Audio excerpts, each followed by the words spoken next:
قرآن مجید کے سوروں میں سے اس کا نمبر 57 ہے اور آیت کا نمبر 25 ہے۔ ارشاد قدرت ہے لقد ارسلنا رسولنا بالبینات، یقیناً ہم نے اپنے پیغمبروں کو روشن نشانیوں اور معجزات کے ساتھ بھیجا۔ وانزلنا معهم الکتاب والمیزان، ان کے ساتھ ہم نے کتاب بھی اتاری، میزان بھی اتاری۔ ان تمام پیغمبروں کی بعثت کی غرض یہ تھی کہ لیقوم الناس بالقسط، تاکہ بنی نوع انسان عدل پر قائم رہے۔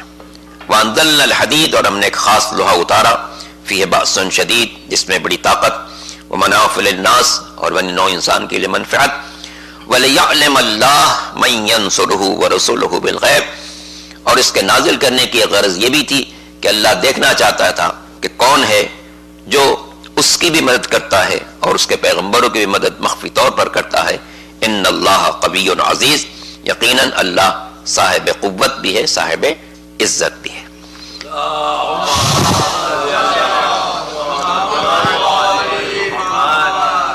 تو اس آیت میں کسی ایک رسول کا تذکرہ نہیں، تمام رسولوں کا تذکرہ۔ آپ سب جانتے ہیں، بچوں کے لیے عرض کرتا ہوں کہ انبیاء کی تعداد 1,24,000، اس میں رسول 313، اور اس میں اولو العزم پیغمبر 5، حضرت نوح علیہ السلام، حضرت ابراہیم علیہ السلام، حضرت موسیٰ علیہ السلام، حضرت عیسیٰ علیہ السلام، اور خاتم الانبیاء حضرت محمد مصطفیٰ صلی اللہ علیہ وسلم۔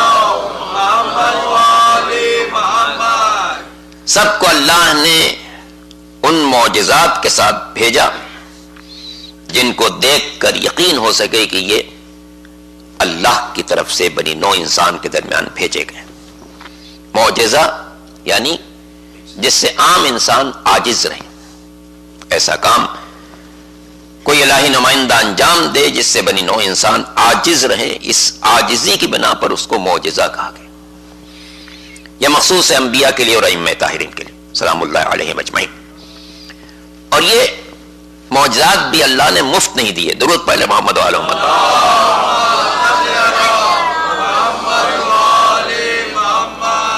مفت نہیں دیا کہ خامخواہ یا کسی کو کوئی معجزہ دے دیا، یہ مفت نہیں ملا ہے۔ ایک دعا جو آپ پڑھتے ہیں اور بڑی نادر دعا ہے، سرکار قائم آل محمد امام زمانہ عجل اللہ تعالیٰ فرجہ سے متعلق وہ دعا ہے جس کا نام دعا ہے ندبہ۔ ندبہ کی معنی فریاد ہے، چونکہ اس دعا میں زیادہ تر فریاد ہے اس عہد غیبت کے حوالے سے اللہ کی بارگاہ میں کہ پالنے والے جب یہ دنیا ظلم سے بھر رہی ہے تو اسے بھیج دے جو ظلم کو مٹانے والا ہے، عدل کے پرچم کو بلند کرنے والا۔ یہ دعا ندبہ جو ہے وہ ہماری باقی دعاؤں سے ایک الگ دعا کا انداز ہے۔ اس دعا میں سب سے پہلے انسان کے مقصد حیات کا تذکرہ، کہ اللہ نے انسان کو بے مقصد نہیں پیدا کیا۔ کوئی بھی صاحب عقل کوئی بے مقصد کام نہیں کرتا، تو جو خالق عقل ہے اس کے بارے میں کیسے سوچا جا سکتا ہے کہ اس نے کائنات کو بے مقصد پیدا کیا؟ اس نے ایک مقصد کے تحت انسان کو پیدا کیا، اس مقصد کو سمجھانے کے لیے انبیاء و مرسلین بھیجے، آگے چل کے ارشاد ہوتا ہے۔ اور ان انبیاء و مرسلین کا اس نے عالم انوار اور عالم ارواح میں امتحان لیا، اور جب وہ اس امتحان میں پورے ہوئے تو اللہ نے ان سے کچھ وعدے لیے اس دنیا کے بارے میں، اور اللہ کو معلوم تھا کہ اپنے وعدے کو پورا کریں گے، اپنے وعدے میں سچے ہیں۔ تب اس نے ان کے سر پر تاج ہدایت رکھا اور ان کے ساتھ یہ عہد و پیمان کیا کہ وہ دنیا میں جائیں گے، زہد و پارسائی کی زندگی گزاریں گے، ہر قسم کی آرائش اور ہر قسم کی آلائش سے اپنے دامن کو بچائیں گے، اور دین کو پہنچانے کے سلسلے میں جو زحمتیں اٹھانی پڑیں گی وہ اٹھائیں گے۔ چونکہ اللہ جانتا تھا کہ یہ اپنے اس وعدے میں سچے ہیں، تب اس نے ان کے سر پر تاج ہدایت رکھا اور دنیا میں ان کو ایک منفرد مقام عطا کیا۔ چنانچہ سب سے پہلے جسے بھیجا اسے جنت میں پہلے رکھا، اور جنت میں رکھا تو سارے فرشتوں سے اس کو سجدہ کرایا، اور یہ سجدہ اتنا ناگزیر تھا کہ جس نے اس وقت سجدہ کیا اس کے سارے سجدے قابل قبول، اور جس نے اس وقت سجدے سے انحراف کیا اس کو بزم سے اٹھا دیا۔ یہ حضرت آدم علیہ السلام ہے۔ کسی کو اللہ نے اتنی عظمت عطا کی کہ اعلان کر دیا کہ جو ان کی کشتی سے وابستہ رہے گا وہی نجات پائے. جو کشتی کو چھوڑے گا وہ برباد ہو جائے گا, ہلاک ہو جائے گا. وہ حضرت نوح علیہ السلام ہے اور سرکار دو عالم خاتم الانبیاء احمد مجتبی محمد مصطفیٰ. ارشاد فرماتے ہیں کہ مثل اہل بیتی کمثل سفینۃ نوح من رکبہا نجا ومن تخلف عنہا غرق وہوا. میرے اہل بیت کی مثال کشتی نوح جیسی ہے. وہاں جو کشتی سے وابستہ رہا اس نے نجات پائی, جس نے کشتی کو چھوڑا وہ غرق ہوا. یہاں بھی میرے اہل بیت کی کشتی سے وہ جو وابستہ رہے گا وہی نجات پائے گا, اور جس کو چھوڑ دے گا غرق ہو جائے گا اور تباہ ہو جائے گا. اور یہ تاریخ کی عجیب حقیقت. جناب نوح کا اپنا بیٹا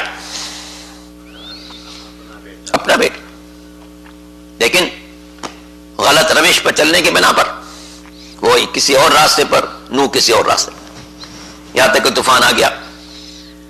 جناب نوح نے دیکھا کہ بیٹا بھی ڈوبنے والا, کہا کہ آ جا اس کشتی میں, ابھی بھی آ جا, بچ جائے گا.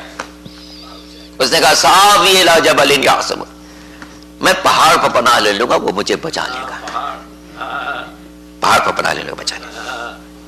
کہا فرمایا جناب نوح نے لا عاصم اليوم, آج کوئی بچانے والا نہیں, وہی بچے گا جو کشتی میں آئے گا. اور جناب نوح یہ منظر دیکھ رہے ہیں کہ پانی بڑھتا جا رہا, یہاں تک کہ جس پہاڑ پر اس نے پناہ لی تھی وہ پہاڑ میں پانی کے نیچے چلا گیا, اور باپ کی نگاہوں کے سامنے بیٹا ڈوب گیا. کیا کیفیت ہونی چاہیے شفقت پدری کے لحاظ سے اس باپ کی, جو دیکھ رہا ہے کہ میرا بیٹا ڈوب رہا ہے, میں بچا نہیں پا رہا. اللہ اکبر. غور کیجئے, نبی بلا رہا ہے کشتی کی طرف, منحرف بیٹا جا رہا ہے پہاڑوں کی طرف. اور یہ تاریخ کی عجیب حقیقت ہے. وہاں بھی جس نے کشتی کو چھوڑا پہاڑوں پر گیا, یہاں بھی جس نے کشتی آل محمد کو چھوڑا پہاڑوں پر نظر آئے, مگر نہ وہ پہاڑ پر جا کر بچ سکا نہ یہ بچ سکیں گے. درود پڑھ لیجیے محمد آل محمد.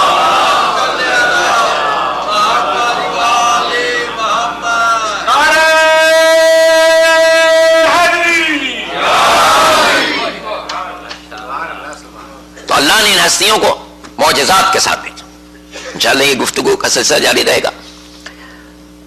ان مجالس کے لیے میں نے عرض کیا تھا کہ موضوع کل بتاؤں گا.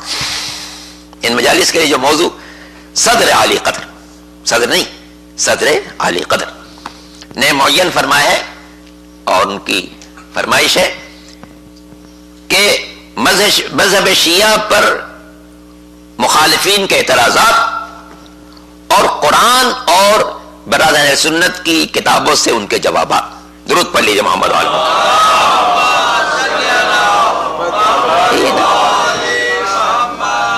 تو میں بالکل ایک کمزور سا آدمی ہوں, جسمانی اعتبار سے بھی کمزور ہوں, اور علم و ہنر کی دنیا سے بھی میں بہت دور ہوں. بالکل مجھے اعتراف کرنا چاہیے کہ میں ایک ادنا سا چھوٹا سا طالب علم. کچھ باتیں سمجھنے کی کوشش کرتا ہوں, اسی کو آپ تک پہنچا دیتا ہوں. درود پڑھ لیجیے محمد علیہ.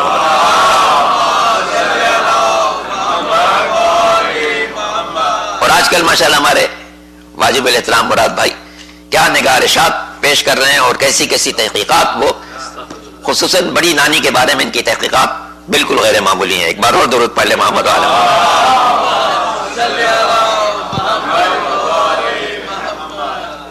تو یہ موضوع ہے, انشاءاللہ کوشش کی جائے گی جتنی میری سمجھ ہوگی, سمجھ بہت چھوٹی ہے, یہ ذہن میں رکھیے گا.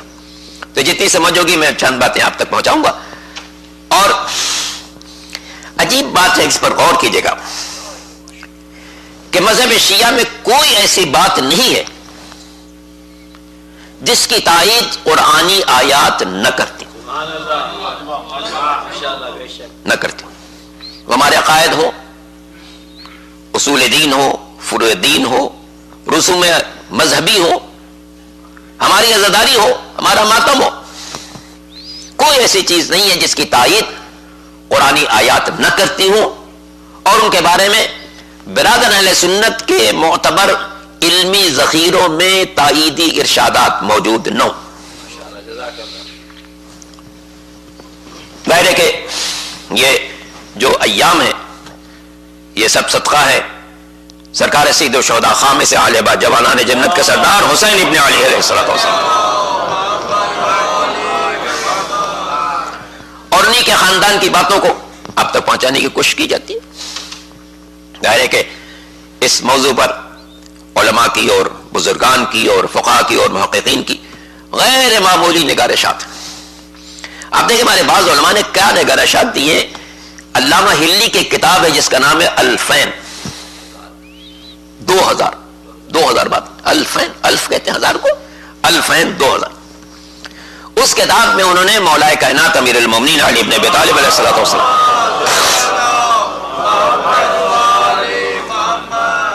کی خلافت پر 2000 دلیلیں جمع کی.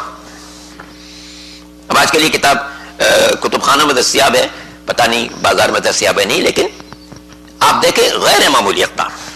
علامہ ہلی پورے عہد غیبت میں جو عالم اپنے مختلف علوم کے اعتبار سے سب سے نمایاں ہے وہ علامہ ہلی علیہ الرحمن،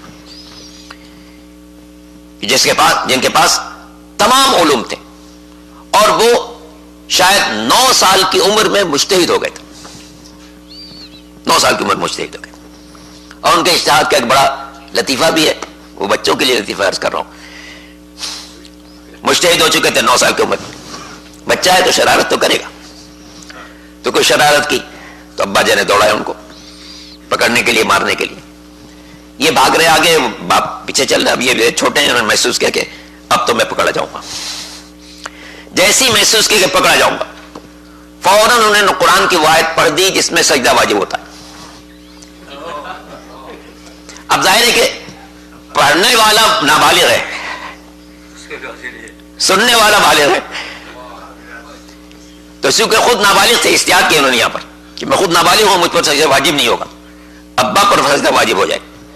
چنانچہ جیسی انہوں نے آیت پڑھی، ابا نے آیت سنی، مجبور ہوئے سجدے میں جائیں اور یہ اپنی جان بچانے میں کامیاب ہو گئے. درود پڑھ لے محمد و آل محمد.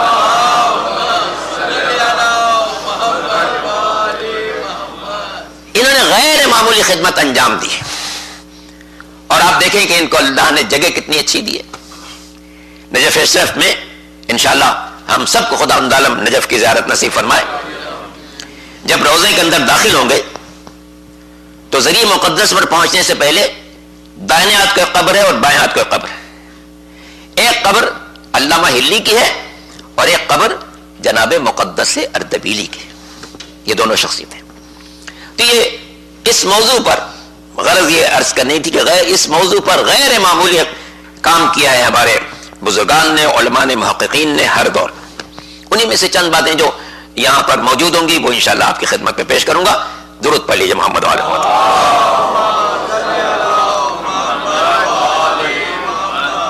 اس سلسلے میں چند سال پہلے کی ایک بات مجھے یاد آ رہی ہے. جنت البقیع میں زیارت پڑھ رہا تھا. ظاہر انسان جب جنت البقیع میں زیارت پڑھتا ہے تو خود بخود ایک کیفیت عجیب سی طاری ہو جاتی ہے جب یہ دیکھتا ہے کہ 11 اماموں کی مادر گرامی کی قبر کس قدر مظلومیت کا شکار، کیسی مظلومیت کا شکار. آپ نجف جائیں، کربلا جائیں، سامرہ جائیں، کاظمین جائیں، مشہد مقدس جائیں، قم جائیں، شام میں ثانی زہرا جناب زینب کبریٰ سلام اللہ علیہ کے روضے پر جائیں. ہر جگہ غیر معمولی رونق نظر آئی. مگر جب 11 اماموں کی قبر پر جاتے ہیں تو وہاں عجیب ویرانی ہے. نہ قبر کے قریب جا سکتے ہیں، نہ کوئی صاحبان ہے، نہ دھوپ سے بچانے والی کوئی چیز ہے، نہ شبنم سے بچانے والی. تو خیر میں زیارت پڑھ رہا تھا، تو زیارت جب پڑھ رہا تھا تو خود بخود آنسو نکل رہے تھے. تو وہ جو وہاں کے متوع صاحب ہوتے ہیں جن کا کام ہے کچھ نہ کچھ گڑبڑ بات لوگوں سے کرتے رہے، ڈیوٹی ان کی گڑبڑ بات کرنے کی بھی ڈیوٹی ہوتی. تو اس نے بہت دیر مجھے ایک دیکھتا رہا، پھر قریب آیا، کہنے انت شیعہ، تم شیعہ ہو؟ میں نے کہا الحمدللہ. اوہ یہ جو الحمدللہ میں نے کہا تو وہ تو جل گیا. کہنے لماذا لا تقول انا مسلم، یہ کیوں نہیں کہتے مسلمان؟ میں نے کہا الحمدللہ انا مسلم ثم الحمدللہ انا شیعہ. اللہ کا احسان ہے کہ مسلمان ہوں اور مزید احسان اس کا یہ کہ میں شیعہ ہوں. اب تو اسے بہت غصہ آیا اور وہ کچھ بھی کاروائی کر سکتا تھا، مگر اتفاق یہ کہ اسی وقت یہ بات وہ میرے قریب آنا ہی چاہتا تھا کہ اتنے میں ایک جنازہ آ گیا، جنازہ گیا تو وہ اس میں مصروف ہو گیا، میں اپنی زیارت میں مصروف ہو گیا. درود پڑھ لے محمد و آل محمد. لیکن بعد میں کسی موقع پر، یہ کئی سال پہلے کی بات، کسی موقع پر جب میں شام گیا زیارت کے لیے تو مسجد اموی میں موجود تھا وہ وہی متولی صاحب جن کو آپ پنڈت جی بھی کہہ سکتے ہیں، کوئی حرج نہیں، پنڈت کہا جا سکتا ہے نا، کیا خیال ہے مراد بھائی؟ پنڈت کہہ سکتے ہیں. درود پڑھ لے محمد و آل محمد. تو جناب متولی صاحب وہاں موجود تھے، انہوں نے مجھے دور سے دیکھا، کہلے انتا؟ میں نے کہا جی. کہلے آپ ہی ہیں جہاں جنہوں نے آپ مجھ سے یہ بات کہی تھی؟ میں نے کہا جی میں ہوں. کیا آپ کہنا چاہتے ہیں؟ کہنی آپ سے بات کرنی. میں نے کہا بات کریں، کیا کرنا چاہتے ہیں؟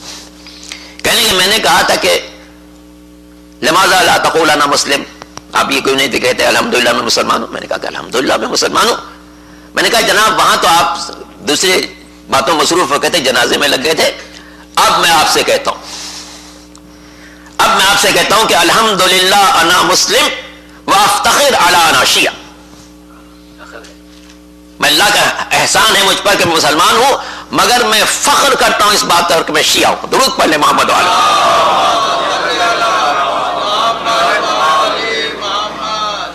اللہ کا احسان ہے کہ میں مسلمان ہوں، لیکن فخر ہے میرا اس بات پر کہ میں شیعہ ہوں.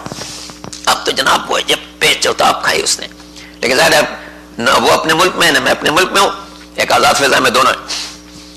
کہنے کہ آپ یہ بات قرآن سے نہیں ثابت کریں گے تو میں آپ کو چھوڑوں گا نہیں. میں نے کہا چھوڑنے والی بات تو چھوڑ دیجیے آپ، اس لیے کہ آپ وہاں کہہ سکتے تھے یہ بات، یہاں نہیں کہہ سکتے. یہاں ہم دونوں اپنے اپنے ملک سے یہاں آئے ہوئے ہیں. کہے نہیں یہ بات آپ کو واضح کرنی پڑے کہ آپ نے یہ بات کہی ہے کہ میں افتخر علی انا شیعہ، میں فخر کرتا ہوں کہ مجھے اللہ نے شیعہ بنایا، اس کو آپ کو واضح کرنا پڑے. میں نے کہا جناب میں یقیناً اس بات کو واضح کروں گا، لیکن یہ بتائیے کہ آپ کو کیا اعتراض تھا اس بات پر کہ میں زیارت پڑھ رہا تھا؟ کیوں آپ نے میرے رونے پر اعتراض کیا؟ ظاہر ہے کہ جو قبروں کے آپ لوگوں نے حالت بنا دی ہے اس کو دیکھ کے کیوں نہیں رونا آئے گا؟ آپ کے اپنے شہزادوں سے بھی کوئی چھوٹا، اس کی ابا بھی چومی جائے گی، اس کا ہاتھ بھی چوما جائے گا، اس کی پیشانی بھی چومی جائے گی، نہ کوئی شرک ہوگا، نہ کوئی گمراہی ہوگی، نہ کوئی بدعت ہوگی. لیکن اگر کوئی قبر رسول کو چوم لے گا تو شرک بھی ہو جائے گا، بدعت بھی ہو جائے گی، گمراہی بھی ہو جائے گی.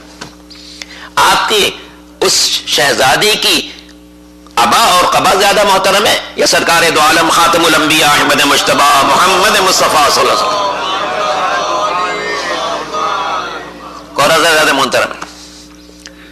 کہیں نہیں، آپ لوگوں کی عادت یہ ہے کہ تہچون و تبچون، کچھ لوگوں کے لیے آپ لوگ باتیں کرتے ہیں اور کچھ لوگوں پر روتے ہیں. تہچون و تبچون، کچھ لوگوں پر کے خلاف باتیں کرتے ہیں کہ جناب وہ ایسے تھے، وہ ایسے تھے، وہ ایسے تھے. اور کچھ لوگوں کے لیے گریا کرتے ہیں، روتے ہیں ان پر ایسا کیا گیا. میں نے کہا جناب سیدھی بات یہ ہے کہ نہ آپ نے رلایا ہوتا نہ ہم روتے، نہ آپ نے رلایا ہوتا نہ ہم روتے، اور نہ ان کے وہ کرتوت ہوئے کہتے کہ ہم بولتے. درود پڑھ لے محمد و آل محمد.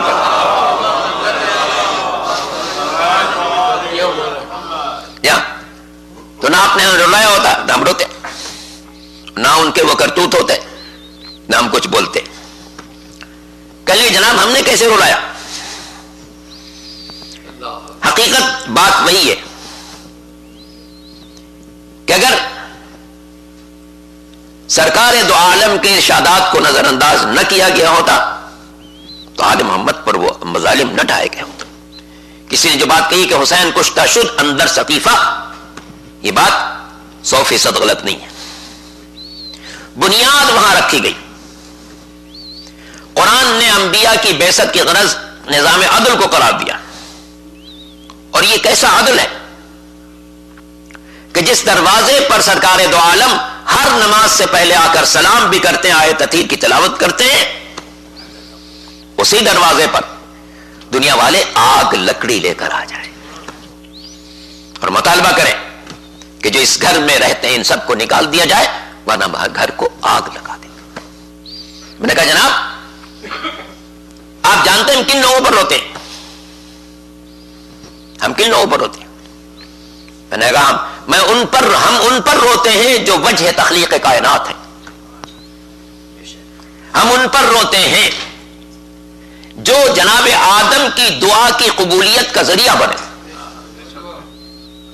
کہ یہ بات آپ کہاں سے کہہ رہے ہیں؟ میں نے کہا جناب قرآن سے کہہ رہا ہوں، سورہ بقرہ، جی ہاں ہمارے براد بھائی نے واضح کر دیا، سورہ بقرہ کی آیت نمبر 37، فتلقى آدم من ربه کلمات، آدم نے اپنے پروردگار سے کچھ نام حاصل کیے، فتاب علیہ انہ هو التواب الرحیم، انہی ناموں کو وسیلہ بنایا تو اللہ نے آدم کی توبہ قبول کر لی، بے شک اللہ توبہ قبول کرنے والا ہے اور بہت مہربان۔ میں نے پوچھا جناب آپ نے قرآن کی آیت پڑھی ہے؟ کہنے لگا ہاں جی پڑھی ہے۔ میں نے کہا اس کی کوئی تفسیر بھی پڑھی ہے کہ وہ نام کون سے تھے؟ وہ کون سے نام تھے جو جناب آدم نے رب کی بارگاہ میں پیش کیے؟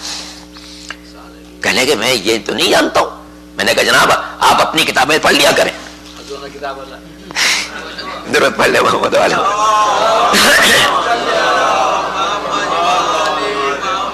میں نے کہا اگر آپ اپنی کتابیں پڑھ لیں گے تو ہمارے مذہب پر اعتراض نہیں کر سکے۔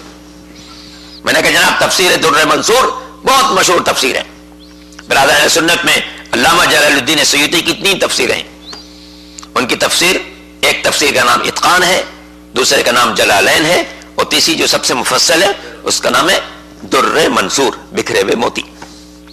عجیب قدرتی انتظام ہے اس تفسیر در منصور میں، اس آیت کے ذیل میں 12 حدیثیں، عدد بھی عمدہ ہے، 12 حدیثیں، اور ان سب میں یہی بات ہے کہ جناب آدم سے جب ترک اولا ہوا اور رب کی بارگاہ میں انہوں نے مناجات کی تو قدرت نے ان کو کچھ نام سکھائے کہ اے آدم ان ناموں کے ذریعے سے دعا مانگو تمہاری دعا قبول ہو جائے گی۔ اور تفسیر در منصور میں یہ 5 نام لکھے ہوئے ہیں، الہی بحق محمد وعلی وفاطمہ والحسن والحسین، درود پڑھ لیں۔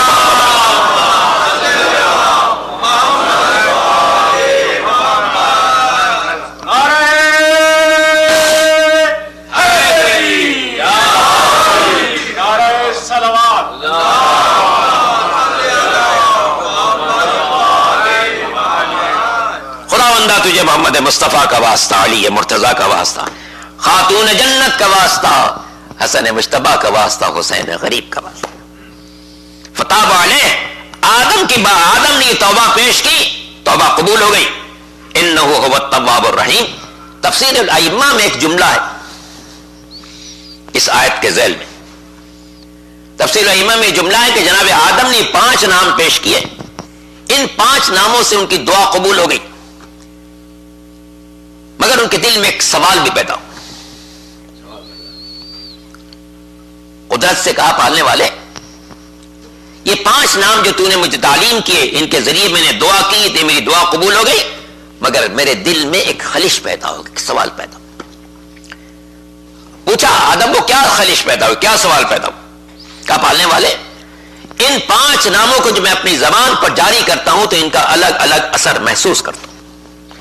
جب میں پہلا نام پیغمبر کا لیتا ہوں میرے دل میں رحمت کا احساس پیدا ہو، جب میں دوسرا نام علی مرتضیٰ کا لیتا ہوں میرے دل میں شجاعت کا جذبہ پیدا ہو، جب میں تیسرا نام خاتون جنت کا لیتا ہوں تو میرے دل میں تقدس کا جلال پیدا ہوتا ہے، جب میں چوتھا نام حسن مجتبیٰ کا لیتا ہوں تو میرے دل میں صلح کے احساسات بیدار ہوتے ہیں، مگر جب میں 5واں نام حسین ابن علی کا لیتا ہوں تو میرے دل میں رنج و غم کے آثار نمایاں ہوتے ہیں، میں بہت دیر تک روتا رہتا۔ جواب آیا آدم یہ حسین میرے آخری نبی کا وہ چھوٹا نواسا ہے کہ جس کے لیے ہم نے طے کیا ہے کہ جو نبی اور جو ولی بھی حسین کا نام لے گا وہ یقیناً ان پر گریہ و بکا بھی کرے گا۔ اور یہ آج جو یہ مجالس کا سلسلہ ہے اسی ذات گرامی کی بارگاہ میں یہ نذران عقیدت ہے دنیا انسانیت کا۔ اور عزیزان محترم بات کہیں اور نہ چلے جائے، ضمن ایک بات آپ سے عرض کرتا جا، لوگ کہتے ہیں کہ ظاہراً کربلا میں یزید جیت گیا تھا، حسین ہار گئے تھے، اور باطناً حسین جیت گئے تھے، لیکن میں عرض کرتا ہوں کہ نہ ظاہراً یزید جیتا تھا نہ باطناً حسین ہارے تھے۔ حسین ظاہراً بھی جیتے، حسین باطناً بھی جیتے. کیوں؟ غور کیجئے گا جو میں عرض کرنا چاہتا ہوں. اس لیے کہ کسی بھی لغت میں یہ جیت اور ہار کا مقصد کا مطلب ایک ہی ملے گا کہ جو اپنے مقصد کو پا لے وہ جیت گیا، جو اپنے مقصد کو نہ پا سکے وہ ہار گیا. کہیں نہیں ملے گا کہ جو کسی کو قتل کر دے وہ جیت گیا، جو قتل ہو جائے وہ ہار گیا. ہاں یہی ملے گا کہ جو اپنے مقصد کو پا لے وہ جیت گیا، جو اپنے مقصد کو نہ پا سکے وہ ہار گیا.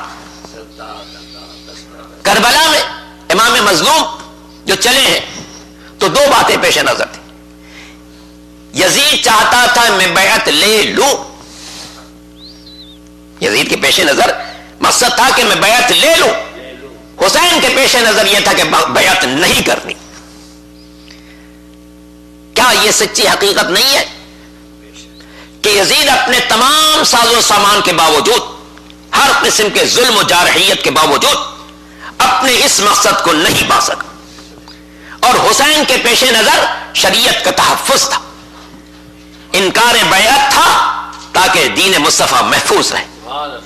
آج دین محفوظ ہے تو حسین ابن علی کے بنا پر، کلمہ محفوظ ہے تو حسین ابن علی کے بنا پر، قرآن باقی ہے تو حسین ابن علی کے بنا پر، سجدہ باقی ہے تو حسین ابن علی کے بنا پر. حسینیت زندہ آباد، حسینیت زندہ آباد، حسینیت زندہ آباد، یزیدیت مردہ آباد. نعرہ صلوات.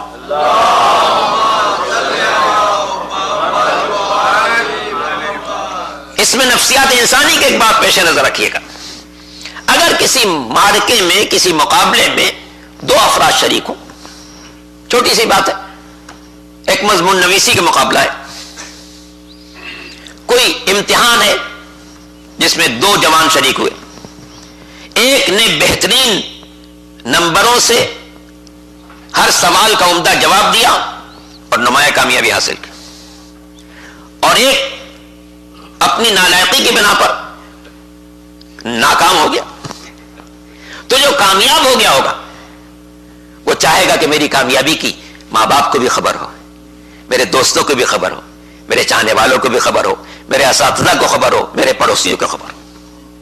اور جو ہار گیا ہوگا وہ چاہے گا کہ نہ میرے ماں باپ کو خبر ہو، نہ میرے استاد کو خبر ہو، نہ میرے ساتھیوں کو خبر ہو، نہ میرے چاہنے والوں کو خبر.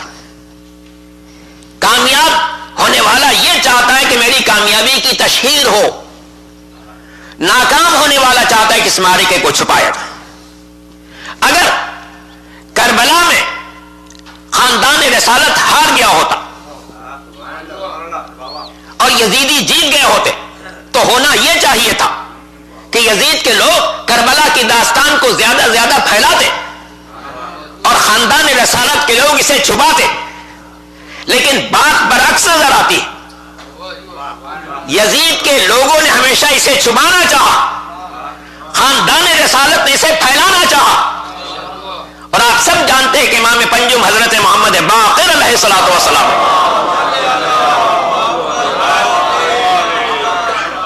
اپنی زندگی کے آخری ایام میں ایک عرصے دراز تک محنت مزدوری کر کے ایک رقم جمع کی اور اس کے بارے میں وصیت کی کہ اس کے ذریعے سے مینا میں آزاداری کرنا، مینا میں آزاداری کرنا. اس لیے کہ مینا وہ جگہ ہے، دنیا کے 60-70 ملکوں کے لوگ اس سال بھی اور ہر سال جمع ہوتے ہیں، ہر مکتب فکر کے لوگ ہوتے ہیں.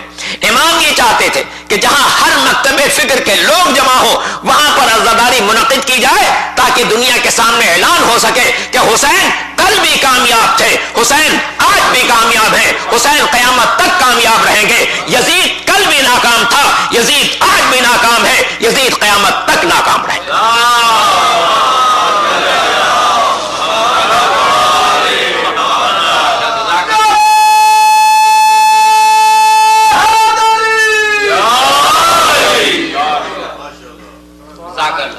میں نے کہا جناب متوع صاحب ذرا غور کیجئے اس تفسیر کے اندر جو 5 نام ہے، سرکار دو عالم کا نام ہے، مولا کائنات کا نام ہے، شہزادی کا نام ہے، جوانان جنت کے دونوں سرداروں کا نام ہے.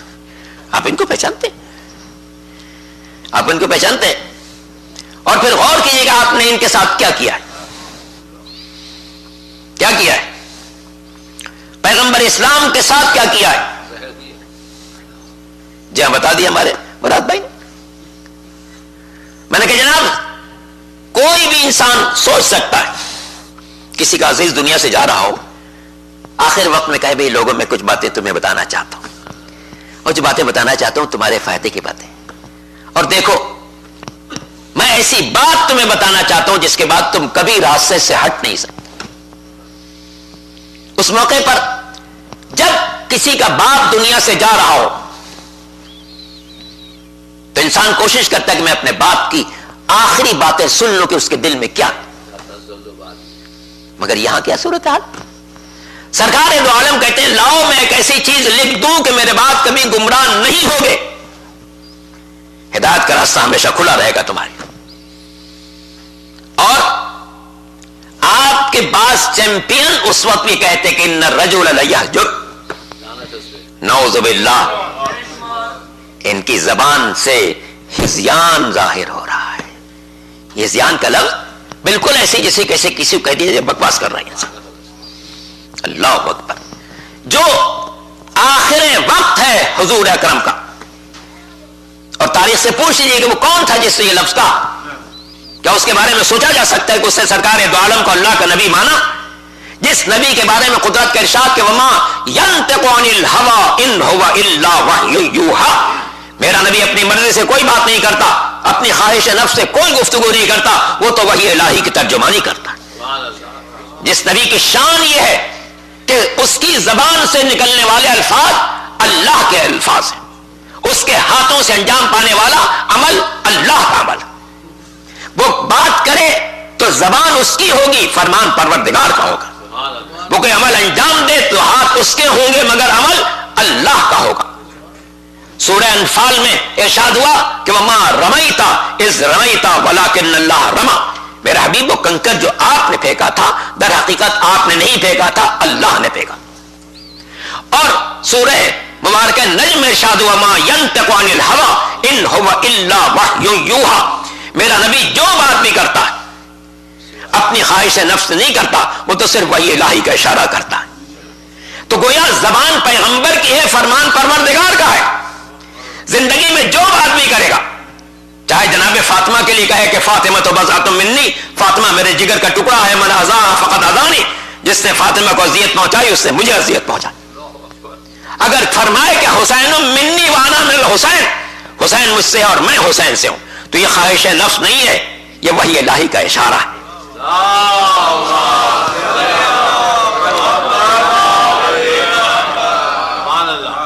میں نے کہا جناب متوع صاحب آپ کو معلوم ہے سرکار دو عالم کی 23 سالہ زندگی میں ایک موقع ایسا ہے جہاں سرکار نے جو بات فرمائی ہے اس میں حضور کا ہاتھ بھی کام کر رہا ہے, زبان بھی کام کر رہی. کہنے کہ وہ کون سی بات ہے؟ میں نے کہا جناب وہ بات کسی گوشے میں نہیں کی تھی, کسی حجرے میں نہیں کی تھی, مسجد کے ایک حصے میں نہیں کی تھی, چند آدمیوں کے مجمع میں نہیں کی تھی, 1,20,000 صحابہ کے مجمع میں کی تھی, جو سب صحابی بھی تھے, حاجی بھی تھے, کھلا میدان تھا. اور یہ بات اتنی ضروری تھی کہ جو آگے بڑھ گئے تھے ان کو واپس بلایا گیا, جو پیچھے رہ گئے تھے ان کا انتظار کیا گیا. اور سرکار نے جو بات فرمائی اس کے لیے بہت اونچا ممبر بنایا گیا, سارے اونٹوں سے ان کا پالن اتار کر تہ بتہ رکھا گیا, اس پر سرکار کھڑے ہوئے, ایک مفصل خطبہ دیا, اپنی 23 سالہ زندگی کی خدمات کا ذکر کیا, اور اس کے بعد علی کو اپنے ہاتھوں پر بلند کیا. یا یوں کہیے نور بالائے نور نظر آیا, عصمت بالا عصمت نظر آئی, رسالت کے ہاتھوں پہ امامت نظر آئی, مولا کے پیغمبر کے ہاتھوں پر علی نظر آئے, اور پیغمبر نے فرمایا من کنت مولا ہو فہذا علی مولا.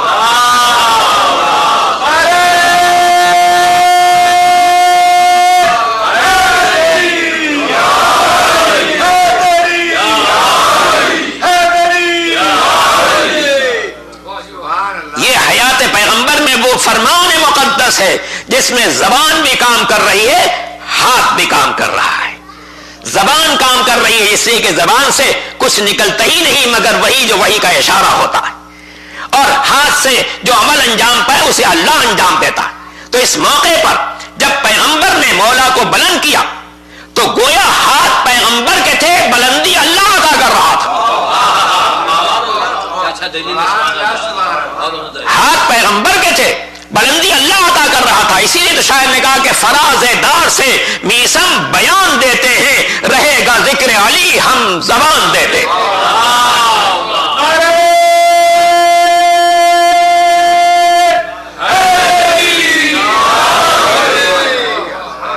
تو ہاتھوں سے علی کو بلند کر رہے ہیں اور زبان سے ان کی ولایت کا اعلان کر رہے ہیں، جس کے بارے میں امام پنجم حضرت محمد باقر علیہ الصلوۃ والسلام ارشاد فرماتے کہ ما نودی لشیء کما نودی للولایہ، فرماتے ہیں کہ کسی بھی دینی معاملے میں ویسا اعلان نہیں ہوا جیسا اعلان ولایت مولا کائنات امیر المومنین علی ابن ابی طالب علیہ السلام۔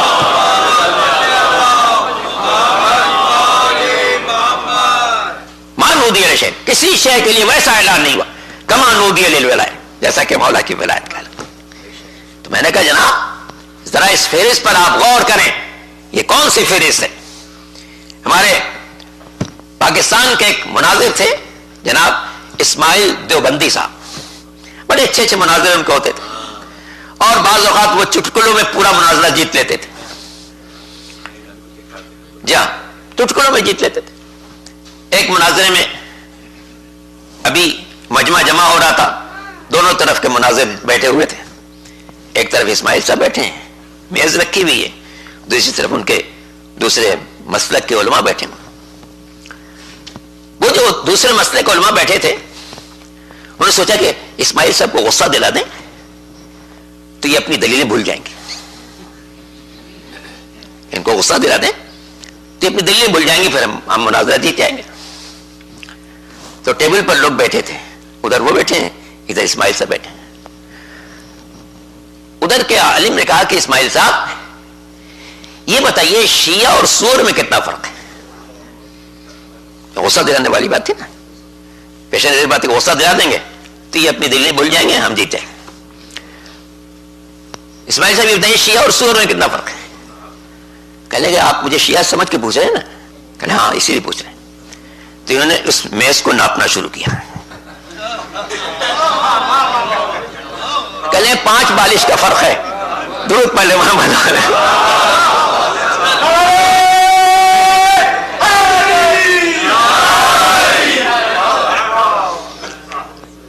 5 بالش کا فرق۔ جی ہاں، تو وہ سفر معراج کا تذکرہ فرما رہے تھے۔ سفر معراج کے سلسلے میں ہماری کتابوں میں بھی اور برادر اہل سنت کی کتابوں میں یہ بات موجود ہے کہ سرکار دو عالم گئے تو جنت کے سارے دروازوں کو دکھائے گئے، ہر دروازے پر لا الہ الا اللہ محمد رسول اللہ علی ولی اللہ لکھا ہوا تھا۔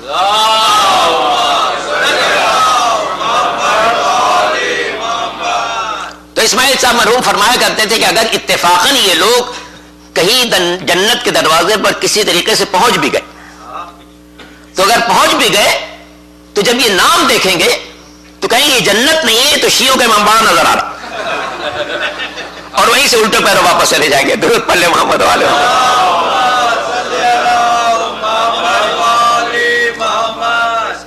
مگر سچ یہ ہے کہ بیگم یہی تو 5 ہیں مقصود کائنات، بیگم یہی تو 5 ہیں مقصود کائنات، خیر النساء حسین و حسن مصطفیٰ علی۔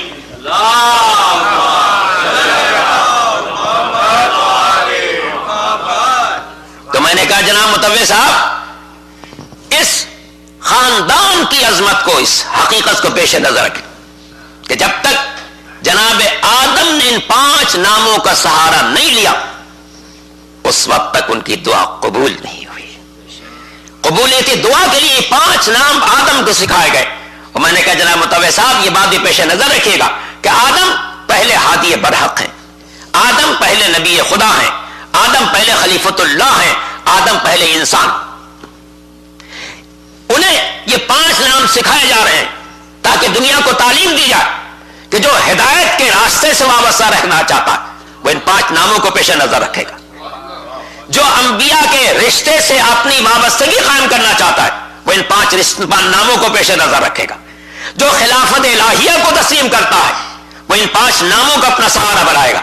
اور اگر کوئی ایسا انسان ہے جو نہ ہدایت کو مانتا ہے، نہ نبوت کو مانتا ہے، نہ خلافت کو مانتا ہے، لیکن اگر دائرہ انسانیت میں رہتا ہے تو ان 5 ناموں کو سہارا بنائے گا جن کو انسان اول نے اپنی مشکلات میں سہارا بنایا.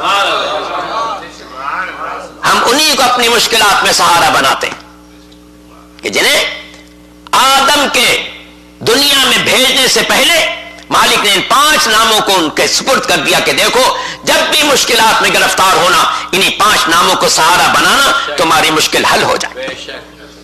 میں نے کہا جناب متوع صاحب غور کیجئے گا کہ ہم ان 5 سے ہمیشہ وابستہ رہے اور آپ نے ان 5 کے ساتھ کیا ناروا سلوک کیا، کیا ناروا سلوک کیا. آپ ہم سے کہتے ہیں کہ تم لوگ روتے کیوں ہو، تم کچھ لوگوں کے لیے باتیں کیوں کرتے ہو.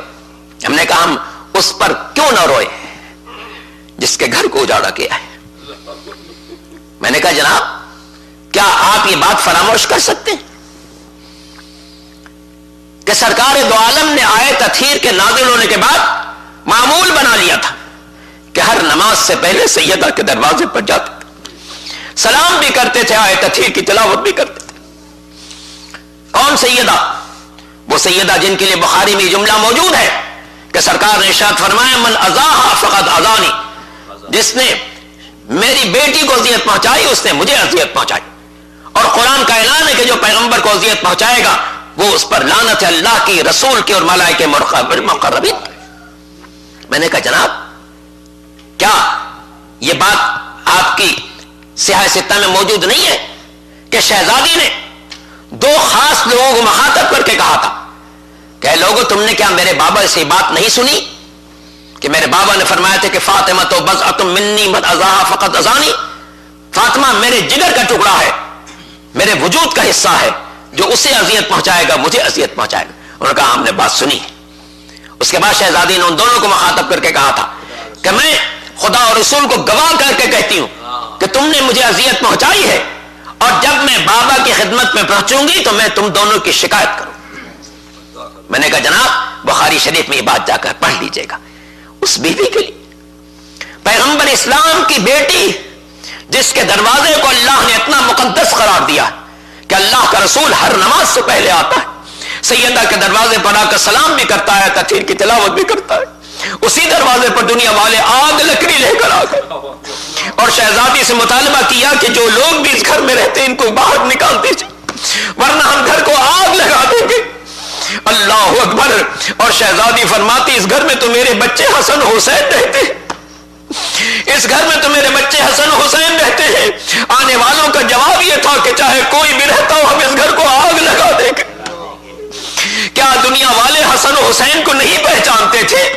کیا مدینے والوں نے منظر نہیں دیکھا تھا کہ اگر رسول منبر پر بیٹھے ہو اور یہ شہزادے مسجد میں داخل ہو جائیں تو پیغمبر شہزادوں کی آمد کے موقع پر خطبہ روک دیتے تھے، منبر سے اترتے تھے، بچوں کو اٹھاتے تھے، اپنے زانوں پر بٹھاتے تھے، کبھی ایک کا منہ چومتے تھے کبھی دوسرے کا منہ چومتے تھے. اور اگر کبھی ایسا ہوا کہ ننھا شہزادہ مسجد میں آیا اور اس نے دیکھا کہ میرا نانا سجدے میں ہے اور وہ شہزادہ پشت رسول پر بیٹھ گیا تو حکم خدا ہوا میرے حبیب اس وقت تک سجدے سے سر نہ اٹھائیے گا جب تک کہ یہ شہزادہ اپنی مرضی سے اتر نہ جائے. اور تاریخ نے یہ بات محفوظ کر لی کہ پیغمبر اسلام نے 70 مرتبہ سبحان ربی الاعلی و بحمدہ کہا اور جب تک وہ شہزادہ اتر نہ گیا اس وقت تک پیغمبر نے سجدے سے سر نہ اٹھایا. مگر عزیزان محترم یہ کیسا مدینہ تھا، کیسے مدینے کے لوگ تھے جنہوں نے شہزادی کے جواب میں کہا کہ کوئی بھی رہتا ہم اس گھر کو آگ لگا دیں گے. اور سچ کہا ہے مورخین نے کہ اگر مدینے میں سیدہ کے دروازے پر آگ لکڑی نہ جمع کی گئی ہوتی تو کربلا میں زینب کے خیمے نہ جلتے، کربلا میں زینب کے خیمے نہ جلتے اور یہ منظر نہ نظر آتا کہ بیویاں جن خیموں میں جمع انہیں آگ لگائی جا رہی ہے. اللہ اکبر. امام مظلوم مدینے سے چلنے کے بعد مکے آتے ہیں، مکے میں کچھ عرصہ قیام فرماتے ہیں مگر جب امام عالی مقام کو اطلاع ملتی ہے کہ حاجیوں کے شکل میں قاتل آ رہے ہیں اور منصوبہ یہ ہے کہ جب حسین اللہ کے گھر میں محو عبادت ہو وہاں حسین پر مخفی طور پر حملہ کر کے اور ان کو شہید کر دیا جائے. تو میرے امام نے حج کو عمرے سے تبدیل کیا اور یہاں سے کربلا کی طرف روانہ ہوئے. کربلا کی طرف روانہ ہوئے. جن لوگوں نے حج کی سعادت حاصل کی ہے وہ جانتے ہیں کہ مکے سے تھوڑے فاصلے پر ایک جگہ تنیم ہے جہاں سے لوگ احرام بھی باندھ کر عمرے بجا لاتے ہیں. میرے امام 8ویں ذی الحجہ کو مکے سے روانہ ہوتے ہیں, تنیم پہنچتے ہیں, رات کو وہاں قیام کرتے ہیں. جب صبح نمودار ہوتی ہے امام اپنے خیمے سے باہر نکلتے ہیں.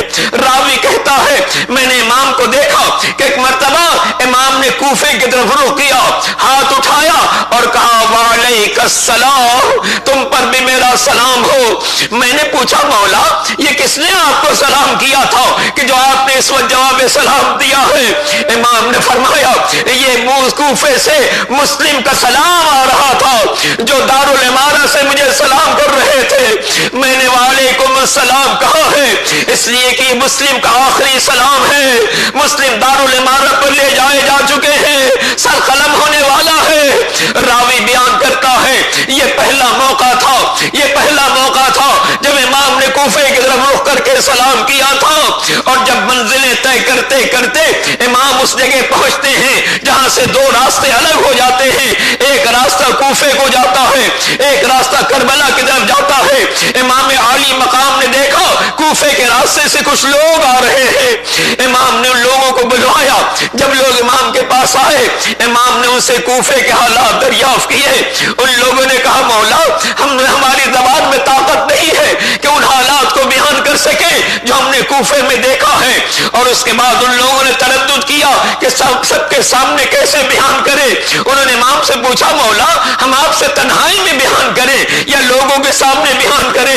امام نے فرمایا یہ نہیں, سب ہمارے وفادار بیٹھے ہیں, تمہیں جو بیان کرنا ہو بیان کرو. ان لوگوں نے کہا مولا ہماری زبان میں طاقت تو نہیں ہے مگر چونکہ آپ کا حکم ہے اس لیے ہم بیان کرتے ہیں. جب ہم نے کوفہ چھوڑا ہے تو یہ منظر تھا کہ دارالامارہ پر مسلم کا سر آویزا تھا اور مسلم کے جسم کے پیروں میں رسی باندھ کر کوفے کے گلیوں میں اسے پھرایا جا رہا تھا. یہ بات سننی تھے, امام بھی رو رہے تھے, مسلم کے جو بھائی امام کے ساتھ تھے وہ بھی رو رہے تھے. ایک عجیب کیفیت جاری تھی. راوی کا بیان ہے امام نے بڑی دیر تک گریہ فرمایا اور اس کے بعد جناب زینب سے فرمایا کہ مسلم کی بیٹی کو میرے قریب لایا جاؤ. جناب مسلم کی جو بیٹی ہے وہ امام کی سگی بھانجی بھی ہے. امام عالی مقام نے اس شہزادی کو جو کم سن شہزادی تھی اپنے قریب بلایا, سر پر دست سے شفقت پھیرنا شروع کیا. بڑی دیر تک اس کے ساتھ تسلی کے کلمات کہتے رہے اور اس کے بعد جناب زینب سے فرمایا کہ وہ گوشوارے جو میں نے مخصوص طور پر رکھوائے ہیں اسے لا کر دو. جناب زینب نے امام کی خدمت میں وہ گوشوارے پیش کیے تو امام نے بچی کے کانوں میں وہ گوشوارے پہنائے اور اس کے سر پر مزید دست سے شفقت پھیرا. جب اس بچی نے امام کے انداز شفقت دیکھا کہنے لگی اے میرے آقا میرے بابا کی تو خیر ہے, آپ تو میرے ساتھ ویسا سلوک کر رہے ہیں جیسے یتیموں کے ساتھ آپ حسن سلوک فرماتے ہیں ویسے سلوک فرما رہے ہیں. امام نے فرمایا اے بیٹا آج سے مجھے اپنے باپ کی جگہ سمجھنا. میرا دل چاہتا ہے مسلم کی بیٹی سے عرض کروں اے مسلم کی بیٹی آپ بڑی خوش قسمت ہے کہ جب آپ کے بابا کی شہادت کی خبر آئی حسین جیسا شفیق موجود تھا جس نے سر پر دستے شفقت پھیرا, کانوں میں گوشوارے پہنائے. مگر اے مسلم کی بیٹی کربلا کے میدان میں جب حسین ابن علی کی شہادت واقع ہوگی اس وقت سکینہ کا عالم یہ ہوگا کہ ظالموں کے تماچوں کا سامنا ہوگا. اے بی بی آپ کے کانوں میں گوشوارے پہنائے گئے مگر اس بچی کے کانوں سے اس طریقے سے گوشوارے کھینچے جائیں گے کہ خون جاری ہو جائے گا. اے بی بی